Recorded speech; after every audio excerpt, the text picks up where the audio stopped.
NEET പരീക്ഷയിൽ ക്രമക്കേട് നടന്നുവെന്ന ആരോപണത്തിൽ നാഷണൽ ടെസ്റ്റിംഗ് ഏജൻസിക്ക് സുപ്രീം കോടതിയുടെ നോട്ടീസ്. വിവാദം പരീക്ഷയുടെ പവിത്രതയെ ബാധിച്ചു. ജസ്റ്റിസ് അസ്മാനുള്ള അധ്യക്ഷനായ ബെഞ്ച് കേന്ദ്ര സർക്കാരിനും നോട്ടീസ് അയക്കും. പി ബസന്ത് വിവരങ്ങൾ നൽകും. ബസന്ത്, നീറ്റ് പരീക്ഷയെ തുടർന്ന് വലിയ വിവാദങ്ങൾ ആണ് ഉണ്ടാകുന്നത്. 67 പേർക്ക് 1ാം റാങ്ക് ലഭിച്ചതിന് പിന്നാലെ ഇപ്പോൾ എന്താണ് കോടതി പറയുന്നത്? അക്ഷയ, ജസ്റ്റിസ് വിക്രംനാഥും അസനാദുൽ അമാനുള്ളയും അടങ്ങുന്ന ബെഞ്ചാണ് ഇപ്പോൾ ഈ വിഷയത്തിൽ ഇടപെട്ടിരിക്കുന്നത്. പരീക്ഷയുടെ പവിത്രതയെ ബാധിച്ചൊരു വിഷയമാണ് എന്നുള്ള ഗുരുതരമായ ഒരു ആരോപണമാണ് സുപ്രീം കോടതി മുന്നോട്ട് വെച്ചത്. ഇക്കാര്യത്തിൽ മറുപടികൾ വേണ്ടതുണ്ട്. ആ സാഹചര്യത്തിൽ തങ്ങൾ നോട്ടീസ് അയക്കുകയാണ് നാഷണൽ ടെസ്റ്റിംഗ് ഏജൻസിക്കും അതുപോലെ തന്നെ കേന്ദ്ര സർക്കാരും ഈ വിഷയത്തിൽ മറുപടി നൽകാനാണ് ഇപ്പോൾ ആവശ്യപ്പെട്ടിരിക്കുന്നത്. ജൂലൈ 8ലേക്ക് കേസ് മാറ്റിയിട്ടുണ്ട്.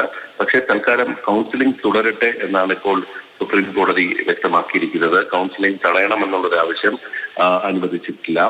ഏതായാലും ജൂലൈ 8ലേക്ക് ഈ വിഷയം ചീഫ് ജസ്റ്റിസിന്റെ അനുമതിയോടെ മറ്റൊരു ബെഞ്ചിന്റെ മുന്നിലേക്ക് വരികയാണ്.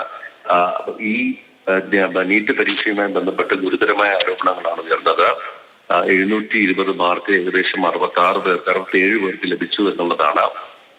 ഒരു കോച്ചിങ് സെന്ററിൽ തന്നെ ഏകദേശം 7ഓളം പേർക്ക് ഇങ്ങനെ പൂർണ്ണമായും 100% കിട്ടി എന്നുള്ള ഒരു ഗുരുതരമായ ആരോപണമാണ് വന്നത്. മാത്രമല്ല ഗ്രേസ് മാർക്ക് നൽകി.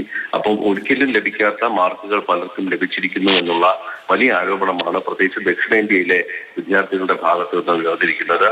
ഇതിനെ തുടർന്നിട്ടാണ് ഇപ്പോൾ സുപ്രീം കോടതിയിൽ ഹർജി വരികയും ഹർജി ഇപ്പോൾ സുപ്രീം കോടതി പരിശോധിക്കുകയും ചെയ്തിട്ടുള്ളത്. ശരി, ബസന്താണ് വിവരങ്ങൾ നൽകുന്നത്. രാജ്യത്തെ തന്നെ ഏറ്റവും വലിയ പ്രവേശന പരീക്ഷയിലാണ് ഇത്തരത്തിലുള്ള വിവാദങ്ങളും വിമർശനങ്ങളും ഒക്കെ ഉണ്ടാകുന്നത്. പിന്നാലെ ആ പരീക്ഷയുടെ തന്നെ പവിത്രതയെ അത് ബാധിച്ചിരിക്കുന്നു എന്ന് പറഞ്ഞുകൊണ്ട് ഇപ്പോൾ നാഷണൽ ടെസ്റ്റിംഗ് ഏജൻസിക്ക് സുപ്രീം കോടതി നോട്ടീസ് അയച്ചിരിക്കുന്നു.